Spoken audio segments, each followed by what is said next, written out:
Welcome to CIT170 Intro. CIT170 is a 3-hour course.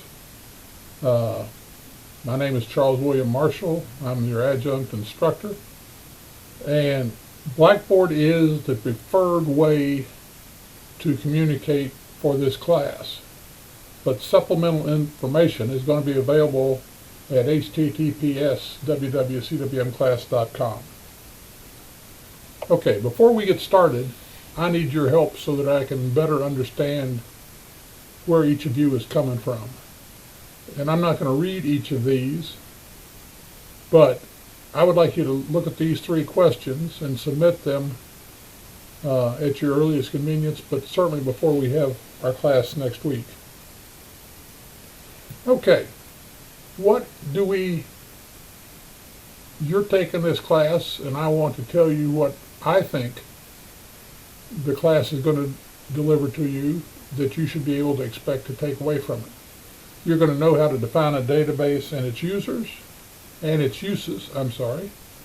describe the difference between traditional files and databases, define the database management systems, and describe services a database management system must provide to the users, identify and describe the main features of hierarchical, network, and relational database modules, demonstrate an understanding of the difference between logical and physical design, model a realistic business application using a technologically independent data model, design and implement a database using a relational model with emphasis on data integrity and security, define and use the normalization process to further refine the relational database table definitions, demonstrate an understanding of the database administration function, define and be able to use data definition language, define manipulation language, and instructions that apply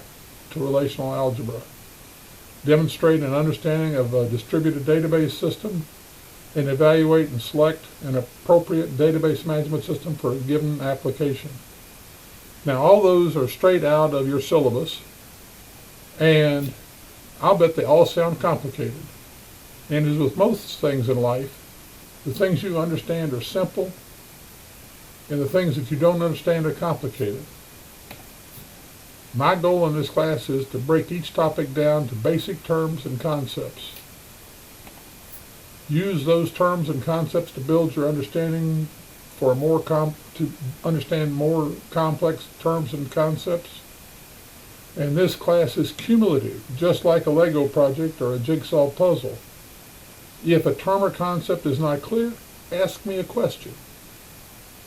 Because this is an online class, you don't need to worry about, I'm going to hold up the class, or what will other people need. Think of me. Because of office hours and email and so forth, we can do this one-on-one, and you don't have to worry about anything except being sure that you understand the concepts. Once you grasp the terms and concepts, move on. It's not a time-based system, so if you look at a section and realize you know the answers to those questions without even doing the reading, great. We live in a technological world, and more of you all are exposed at younger and younger ages to the sorts of things that we're going to be discussing. And so my goal is not to give you busy work, but is to help your understanding. But if you don't understand, that means that I've done a poor job with my explanation, because you didn't come in, if you already knew what I'm going to try to explain to you, you didn't need to take the class. This is my first class, and so if I say something, and many times I will, and people go, huh? Well, just say, huh? I don't understand what that means. Can you say it a different way? Because believe me, I can say the same thing many different ways, and sooner or later we'll find something that you can relate to with your help. So please ask me a question. That's exactly what office hours are for. Okay. How will we know a failure if it happens? What's it going to look like? If you roll your eyes and give up because you believe that it's too complicated, I can't do this, we'll fail. If you start with, I can't do, fill in the blank, math, drive, I mean, anything you want to try to do, if you start off with "I can't do it," you're probably right. But then then we're both going to fail. However, I hope you will ask me a question, because then I can help you get over that point. And many times, it is correct that once light comes on, once somebody is able to put it in terms that make sense in your world, it's simple. And until then, it's complex. Help me help you. Okay. Your final project will not be done in a week or two. So you need to start picking a problem to solve now. In the real world, you will need to convince others that your data solutions can be trusted. Whether it's at work, whether it's at home in a marriage or with parents or in an organization, doing the kind of stuff you're talking about we're going to talk about takes resources. And people are going to have to depend on your solution.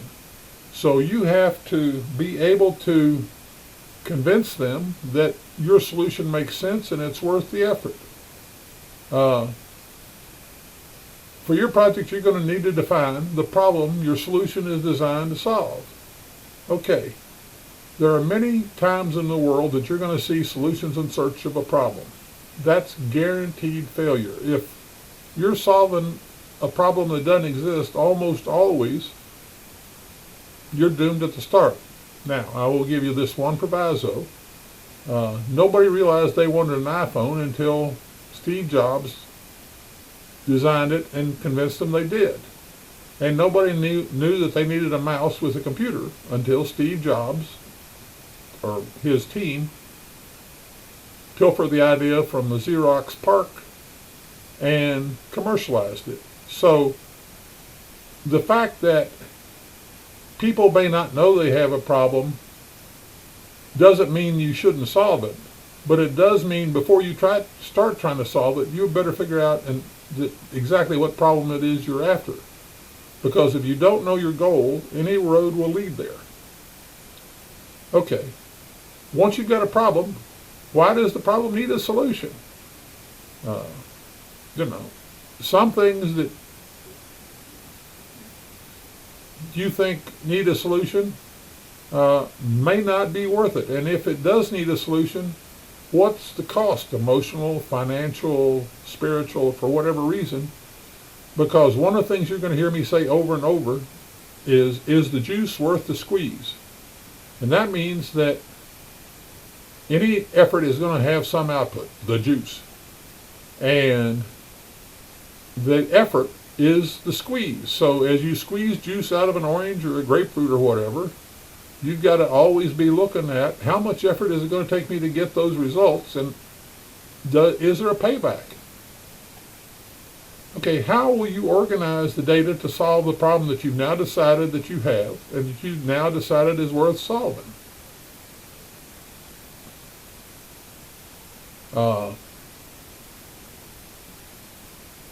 How will you enter the data into how will people who use the system or your solution enter data into your structures? And how will users gain the information out of it? The old joke in computing is that you have a write-only media, which is you put a lot of stuff in and nothing comes out. That is not a good formula for success. So as you design your organization, and you should know how to do that yet, it's just something you ought to be thinking about as we go through these steps. And as you decide how you're going to get information in, you also need to be thinking about how you're going to get information out, and what will people want to do with the information that you now have in that system. Things to consider. Is a scope too large for a class project? If somebody said, my father runs a filling station and he has a lot of repair work, and I want to, as part of this project, write a system that will bill all his customers and reorder all his parts. You can't do that in the time you've got available for this class. So try to find a solution, try to target for one part of the solution.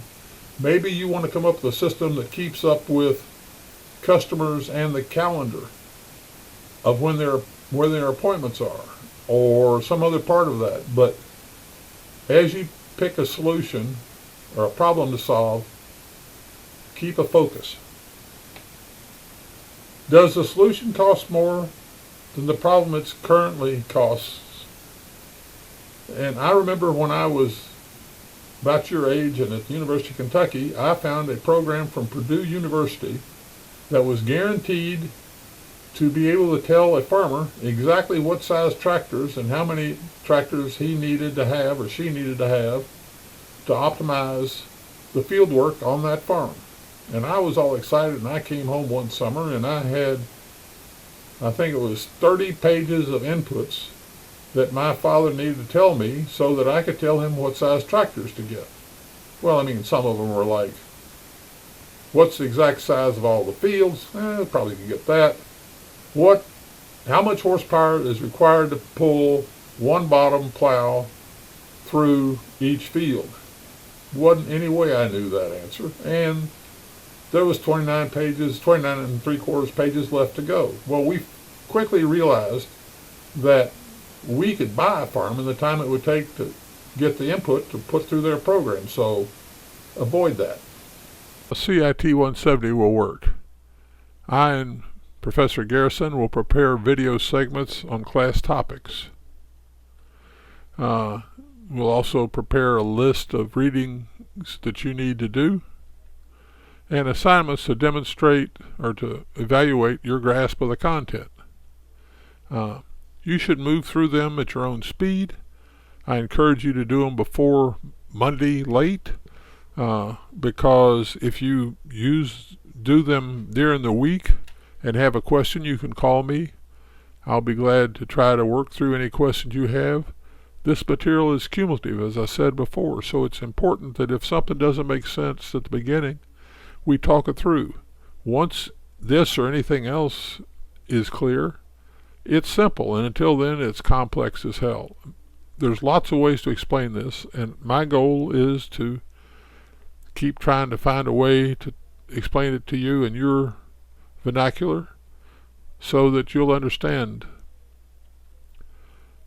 To assure consistent grading, I'm not going to grade anything until Monday. I do that so that I don't get harder or easier through the week. I sit down on Monday and grade all the things I have as of then, and then Monday night at midnight they're due.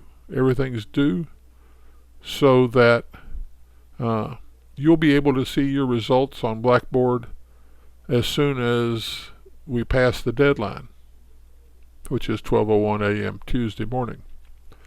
I'm going to get up on Tuesday, and shortly after 8 a.m. I'm going to grade all the remaining things that are turned in on time. The results will be available as soon as I complete the grading submission. Check Blackboard for your class assignments to turn in your work and for grades. Everything else is rumors.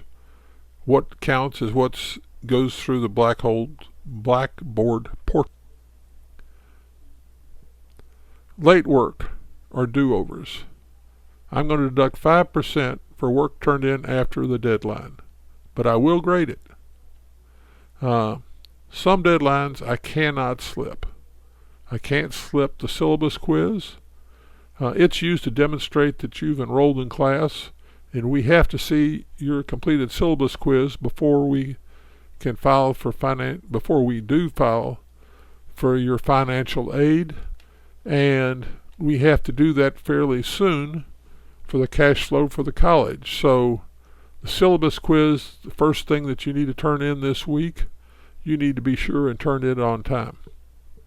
The final project and the final exam I cannot slip, because in both cases they're at the end of the season, the end of the semester, when there's a lot of things going on, and I've got a hard deadline when I have to have your grades submitted.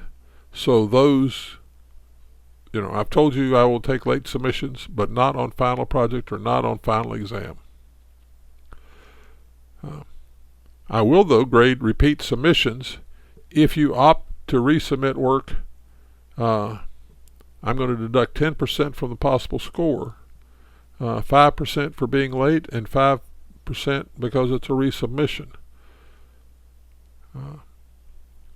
I've had people in the past who, when they did the work, they hadn't called in and they really just didn't understand what the readings were trying to tell them, and they got a 25 or a 35 or something, a really bad score.